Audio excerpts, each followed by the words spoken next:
his former assistant Hormuzd Rassam. Mesopotamian excavation had begun, though admittedly it was often very badly carried out, and no more than a scramble for antiquities. Layard himself described his object in excavating at Nimrud is to obtain the largest possible number of well-preserved objects of art at the least possible outlay of time and money. And Rassam's work was, in the words of Seton Lloyd, an undignified scramble for archaeological loot. Excavations in the south of Mesopotamia, homeland of the Sumerians, also began at this time. At the end of 1849, two Englishmen, W.K. Loftus and H.A. Churchill, rode across the deserts and marshes of southern Mesopotamia, from the Euphrates to the Tigris, and saw the great Sumerian towers, and to their great surprise, the marks of former prosperity and intensive cultivation. The author quotes briefly from what Loftus wrote of Waka. The desolation and solitude of Waka are even more striking than the scene presented by Babylon itself. There is no life for miles around. No river glides in grandeur at the base of its mounds. No green dates flourish near its ruins. A blade of grass or an insect finds no existence there. The shriveled lichen alone clinging to the withered surface of the broken brick seemed to glory in its universal dominion over these barren walls. Of all the desolate pictures he ever beheld, that of Walker incomparably surpasses all.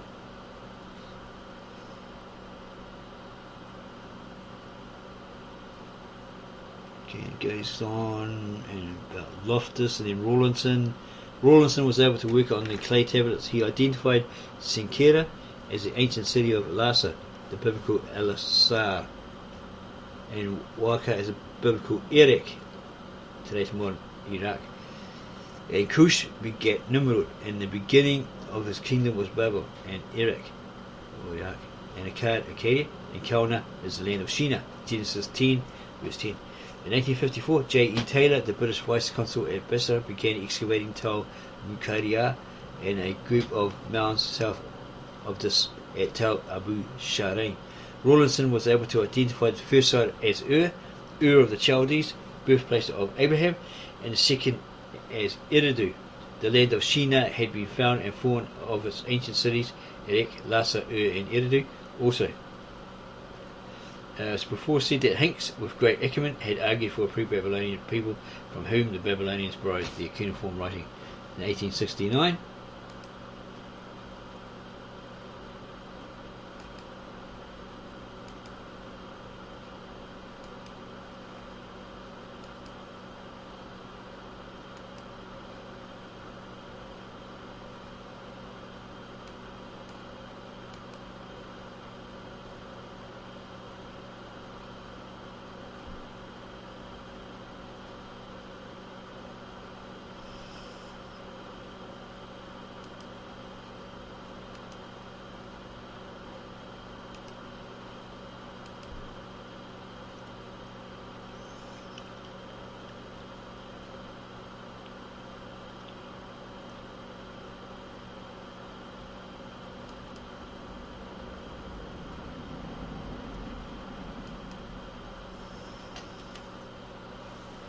Oppert boldly identified these non-Semitic pre-Babylonian people as the Sumerians.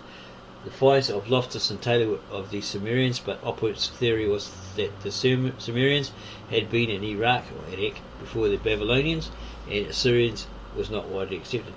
Indeed, there was nothing to show that the finds at Eridu and elsewhere were much older, if older at all, than the palaces which Botta and Layard were digging near Mosul. The South Mesopotamian discoveries at first attracted little attention. They had yielded no great monumental sculpture. What was needed was some sensational discovery of aesthetic beauty before the world would interest itself or believe in the Sumerians. And that discovery was made by Ernest de Sarzec, the French consul in Basra. In 1874, some Arabs informed him that stone statuettes could be found in a place called Dallo, and in 1877 he dug trial trenches to this mound. In this mound it found a number of fine diorite statues and many cuneiform inscriptions. He took them to Paris and sold them to the Louvre, and afterwards continued digging at the site intermittently,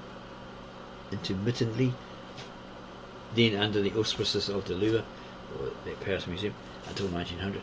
He was able to show that this was the Sumerian city of Lagash, His finds included many archaic sculptures of the late 3rd millennium BC, including the famous portrait statues of Gudea, the 7th governor of Lagash. His date was sometime in the period 2100 to 2000 BC.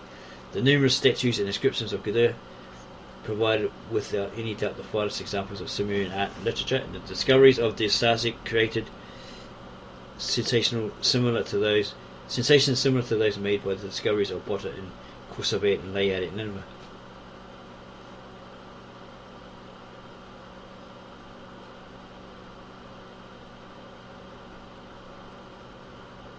They were old and mentioned in the Bible, always a help in the 19th century when it seemed that those subterranean sciences of geology and archaeology were undermining faith, but they were revealed as great artists practicing a new art, that is to say, an art which was different from the familiar conventional ancient arts such as those of Greece and Rome and the Egyptians. From the familiar conventional ancient arts such as those of Greece and Rome and Egypt. By 1900s, the Sumerians had arrived, and by that year too, their language was well understood. In this century, we have seen the intensive and accurate revelation of the Sumerians by the spade and skill of the translator of Sumerian, and so forth.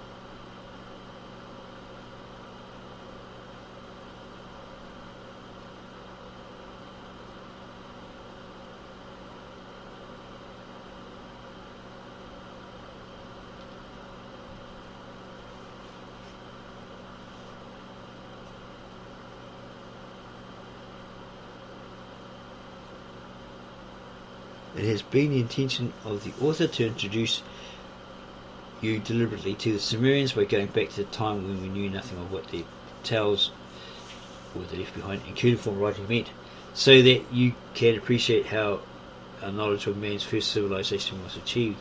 In the next chapter, the author would outline the detail of the archaeological finds, and it will be seen that by level 4 at Uruk, you can say that civilization had been born, the first civilization in the history of man, so it predated Egypt. So anyone that says, oh, Egypt came first, wrong. The black people were first, wrong. Okay, you got the information all twisted.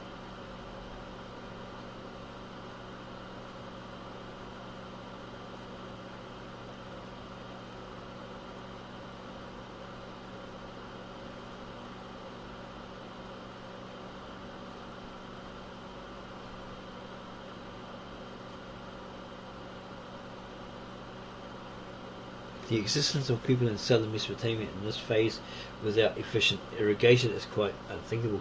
The rich and fertile plain was being tilled and it became overpopulated, so that the Ubaid people from the south moved up the Tigris and Euphrates in search of new land. Talks about the Ubaid.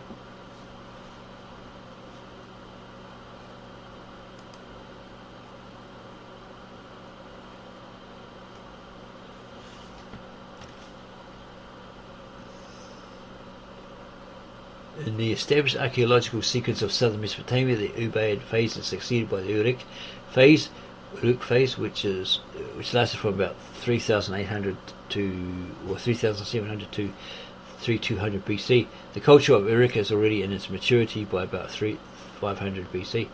The sites of Uruk itself consist of 18 levels observed by excavations and deep sounding in the precincts of the ceremonial centre, the ziggurat of Ana, or Ana probably. This deep pit or sondage was about 25 metres in depth and contained in it the accumulated debris of settlements beginning with the people of Ubaid times. The author has already said that archaeologists sometimes label their levels from top to bottom, but at other times from the bottom, the earliest level up. Uruk is another example of the bottom to top method. The first and oldest level at that site is 28 dynasty probably, and the full development of the site is in level Uruk 4. At this time, Sumerian pottery and architecture, or maybe that's the level of the dig, and they named it 28 Uruk 4.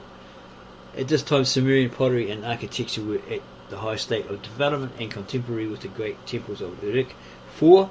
We find the earliest abundant evidence of writing. A civilization has been born, the first civilization in the history of man. It's Uruk, Erek, ancient cities, now known as Iraq in modern times.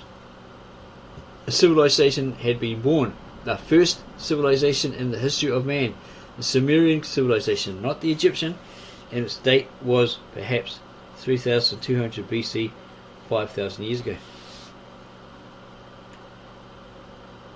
Chapter 3. The Sumerians and the origins of civilization.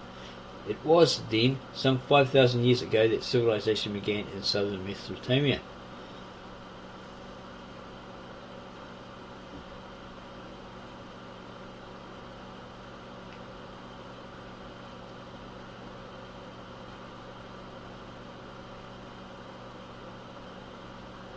It was then, some 5,000 years ago, that civilization began in southern Mesopotamia. In the last chapter, the previous one, this video, it was said that by the fourth Uruk phase, Uruk 4, somewhere between 3,200 and 3,100 BC, we were without any doubt dealing with a society that was civilized according to the definitions